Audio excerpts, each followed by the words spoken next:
Teka lang. Oh, sige, ano yung kwento? Diba, isang pamilya ka eh. Pamilya na plano. Tapos, kami nagtaglaro na lang. Wala eh. Kami yung anak ni Jordan. Jordan! Hindi yung pamilya nyo. Si Jordan. Tapos ito. Si Ellen. Tapos si Mila. Ang tatay nila si Mila. Ang darling ni Mila, si Ellen. Ano si Milas, bagong sakot. Umasin si Milas, sinabihan niya si Darling! At sabi niya, ay, nabalitaan ko, saan ka? Kaya pumunta sila ng beach.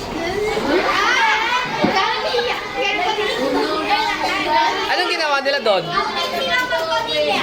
Okay. Tapos ano sa lalo sumama na sa Ellen, pabebe pa. Kaya sabi ko, walang kasama na sa akin sa bahay, sa kawakan.